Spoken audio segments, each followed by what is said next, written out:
Bonjour chers téléspectateurs, c'est avec un réel plaisir que nous allons aborder un nouveau numéro sur notre programme. Nous allons aujourd'hui parler du mariage selon Dieu et notamment qu'en est-il de la question de la dot. Parce qu'on entend généralement les hommes d'église prêcher, parler, soutenir mordicus qu'un mariage ne peut être valide devant Dieu qu'une fois que la dot a été versée.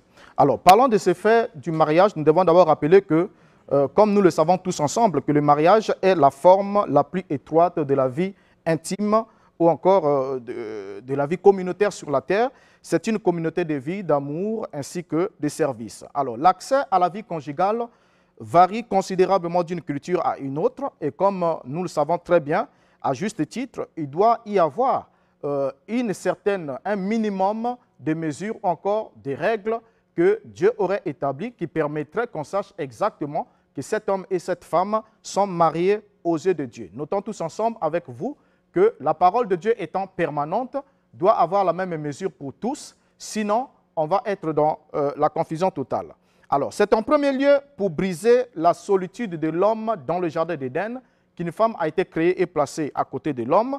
Et c'est après avoir fait la mention, comme la Bible dit, puisque Dieu dit l'homme quittera, voilà pourquoi l'homme quittera son père et sa mère et s'attachera à sa femme et les deux deviendront une seule chair. Et c'est après avoir fait cette mention-là que l'homme deviendra une seule chair avec sa compagne que Dieu va dire voici, l'homme et la femme étaient nus et ils n'en avaient pas honte. Nous pouvons lire ça dans Genèse chapitre 2, verset 24. Il a dit c'est pourquoi l'homme quittera son père et sa mère et s'attachera à sa femme et ils deviendront une seule chair. Et le verset 25 qui suit immédiatement dit l'homme et sa femme étaient tous de nus et ils n'en avaient pas honte. Alors, on comprend déjà par là que la scène initiale, l'homme a été créé nu comme la femme a été créée nue. Et lorsque Dieu regarde l'homme et la femme dans la posture de la création, étant face à face l'un et l'autre, alors dans le regard divin, Dieu dit l'homme et sa femme. C'est la première fois que Dieu met un déterminant possessif devant le nom-femme, désignant Ève comme étant la femme d'Adam, ce qui montre par là que l'union a déjà été conclue et dans les regards divins, une fois qu'ils se sont retrouvés en tenue d'Adam, comme on le dit dans le couple, alors ils étaient l'homme et sa femme. Donc Adam était le premier homme d'Ève et Ève était la première femme d'Adam. Et ça, on doit le rappeler aussi à nos amis, à tous ceux qui nous suivent, que selon la Bible, la première personne avec laquelle vous avez eu des relations intimes ou encore des rapports sexuels est potentiellement votre mari ou votre femme, et ainsi de suite. Parce que dès l'instant où vous posez cet acte-là, c'est ce moment-là que Dieu vous regarde tous les deux et dit l'homme et sa femme. Et pour Dieu, vous êtes déjà potentiellement mariés. Parce que c'est ce qu'il a déclaré au premier lieu quand il a vu Adam et Ève dans cette posture-là. Et vous allez vous remarquer ensemble avec moi que la Bible précise qu'ils n'en avaient point honte. Et ça, nous le savons très bien pour ceux qui sont déjà dans une vie de couple ou une vie d'intimité. Lorsque l'homme va avec sa femme, une fois que l'acte est posé, ils sont dans la tenue d'Adam, ils n'ont pas honte de leur posture parce que ce qu'ils ont posé comme acte n'est pas un acte illégal.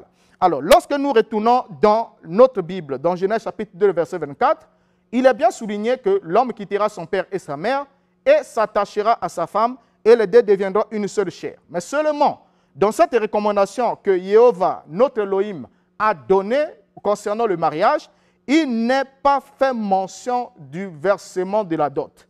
Et là, déjà, ça va devenir piquant. Vous allez me supporter parce que nous devons dire des choses de façon claire, sans porter des gants, parce que la vie de plusieurs en dépend.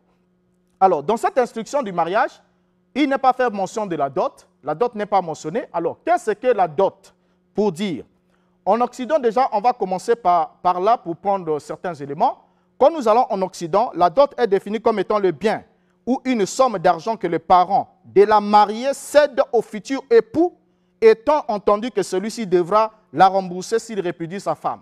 Donc déjà là, la définition de la dot, déjà d'un côté, est une autre définition. De ce côté-là, ce sont les parents de la mariée qui doivent donner la dot à l'époux, donc à leur gendre, et cette dot doit être conservée chez ce dernier, et ça va constituer des garanties pour qu'ils ne répudient jamais leur fille. Au cas où il va décider de répudier leur fille, il rembourse la dot que les parents ont donnée. Et même quand vous allez en Inde et dans beaucoup d'autres civilisations, c'est ainsi quand un homme met beaucoup de filles au monde, il se plaint, il se dit, je n'ai fait que de filles et c'est à moi d'arroser le champ du voisin. Donc, l'homme qui propose d'épouser une femme reçoit la dot de la part des parents de cette femme. Et là, nous sommes dans une autre civilisation. Alors, quand on arrive dans bon nombre de sociétés africaines, la dot est indissociable au mariage. Et chez nous, dans les sociétés africaines, c'est l'homme qui doit offrir la dot au cours d'une cérémonie solennelle, un ensemble d'objets, de cadeaux en espèces, ainsi de suite, afin de pouvoir s'unir avec sa femme. Donc, les pratiques de la dot diffèrent d'un coin à un autre, et selon la tradition africaine, c'est la dot qui donne à un mariage toute sa légitimité. Donc, tout mariage en Afrique qui n'est pas passé par la dot n'est pas un mariage légitime comme tel. Alors, lorsqu'on prend cette question-là, on doit arriver en fait à dire clairement que ce qui se passe chez nous en Afrique concernant la dot, on doit souligner que, s'il faut le dire de façon claire, les gens n'aiment pas qu'on utilise ces termes, mais ce qui se passe, qu'on appelle réellement dot lors du mariage africain, que ce soit au Congo ou comme dans d'autres pays de l'Afrique, c'est en réalité une vente. Il y a bel et bien une vente puisqu'il y a transfert de propriété entre la famille de l'homme qui reçoit la femme et en contrepartie, la famille de la femme reçoit des biens qui sont composés, coûtés, ainsi de suite, et qui aujourd'hui ont perdu même leur caractère symbolique qu'ils avaient à l'époque et qui sont devenus vraiment une affaire commerciale, un grand business. Et ce qui accroît en quelque sorte aussi le nombre des célibataires, puisque se marier aujourd'hui devient un véritable casse-tête. C'est vraiment chercher à soulever le ciel sur sa tête. Alors, ça n'a plus la valeur symbolique que cela avait avant. Alors, notre problème ici, c'est lequel? Le problème ici, c'est qu'il y a des hommes d'église qui soutiennent une tradition qui a été déformée, bien que la dot fait partie de la tradition africaine, mais cette tradition a été déviée de sa source, ainsi de suite, et nous a donné autre chose, mais l'Église qui est là, qui est une force qui devait moraliser la population, ainsi de suite, pour que les mauvaises habitudes ne puissent pas perdurer, a en quelque sorte commencé à encourager cela, de sorte que lorsque vous allez même épouser la fille d'un pasteur, celui qui épouse peut-être aussi un frère dans l'Église et tout ça là, mais on va les soumettre à honorer une tradition. Alors, allons un peu pour voir ce que la Bible dit réellement au sujet de la dot. Le mot dot, déjà dans la Bible, on le trouve en hébreu, il est désigné par le mot mohar, qui signifie prix d'achat d'une épouse, ou encore argent de noces. Alors, la question qu'on doit se poser avant que nous puissions arriver à chuter, Dieu exige-t-il qu'il y ait une dot afin qu'un couple soit reconnu légalement marié devant ses yeux? La réponse que je donnerai clairement est non, totalement non. Alors, pour répondre à cette question, nous allons prendre quelques exemples bibliques. On n'aura pas le temps de les prendre toutes, mais prenons quand même quelques éléments pour que nous puissions souligner un fait important. Prenons le premier mariage, celui d'Isaac et Rebecca. Quand nous prenons le mariage d'Isaac et Rebecca, nous constatons que Abraham, étant très âgé, va envoyer son serviteur Eliezer vers la famille de son père, vers ses parents. Donc, Eliezer va partir pour chercher une épouse. Et quand Eliezer arrive là-bas, il rencontre Nahor en Mésopotamie. Et quand il arrive, il rencontre Rebecca. Et le choix est tombé sur Rebecca. Ensuite, le serviteur qui est Eliezer va dialoguer avec Laban, le frère de Rebecca, et Bethuel, le père de Rebecca. Et ces derniers vont accepter, donner leur consentement pour que Rebecca puisse partir en mariage. Alors, une fois qu'ils ont donné leur consentement pour que Rebecca puisse partir en mariage, la Bible nous montre la réaction qu'avait Eliezer. Et elle est claire, la Bible dit, et le serviteur, Genèse 24, 53, et le serviteur sortit des objets d'argent et d'or, des vêtements, et les donna à Rebecca. Il donna aussi des riches présents à son frère et à sa mère. Donc nous voyons là que le serviteur offrit des cadeaux, mais il n'a pas offert une dot. Et la femme va être prise, et lorsqu'elle est prise, elle est emmenée, et lorsqu'elle arrive chez Isaac, le verset 67 de Genèse 24 nous dit, alors Isaac l'amena dans la tente de Sarah, sa mère, et il prit Rebecca, et elle devint sa femme. Il l'aima, alors Isaac fut consolé après avoir perdu sa mère. Donc nous comprenons par là un élément important. L'élément important que nous soulignons, c'est lequel? C'est qu'il y a eu mariage d'un patriarche qui est cité, puisque Dieu s'est défini comme étant le Dieu d'Abraham, d'Isaac et de Jacob. Donc il suffit que nous regardons le mariage de ces trois patriarches et nous allons comprendre quelle est l'exigence de Dieu en cette matière s'il y a lieu. Alors, le deuxième élément qu'on peut souligner, c'est concernant le mariage de Jacob. Et au sujet de Jacob, vous le savez, dans Genèse chapitre 29, Jacob est allé chez Laban, et quand Jacob va travailler il arrive chez Laban, il propose de prendre Rachel, la fille de Laban, en mariage. Et c'est Jacob lui-même qui se propose de servir Laban pendant 7 ans pour qu'il lui donne sa fille. Et Jacob va travailler et on va lui emmener Léa à la place. Et Jacob va proposer qu'on lui donne Rachel. On lui donne Rachel aussi. Et Jacob va encore travailler pendant 7 ans. Mais après tout le temps qu'il a passé chez Laban, son oncle, et la 20e année, il va prendre sa femme ainsi que tous ses biens et partir pour rentrer dans son pays d'origine. Maintenant, écoutons la réaction que ses filles ont donnée. Puisqu'il y a certains qui disent, écoutez, le travail que Jacob a fait, la prestation de service que Jacob a fait est constituée ou encore constituée en quelque sorte une dot. Donc, il n'y a pas de mariage sans dot. Donc, ce travail-là était une dot. Maintenant, remarquons un élément important. L'élément, c'est lequel? C'est que lorsque les filles vont parler à leur mari pendant qu'ils sont en cours de voyage, elles vont dire ce qui suit. Genèse chapitre 31, versets 14 à 16. Alors Rachel et Léa lui répondirent et dirent, « Avons-nous encore quelques portions et quelques héritages dans la maison de notre père?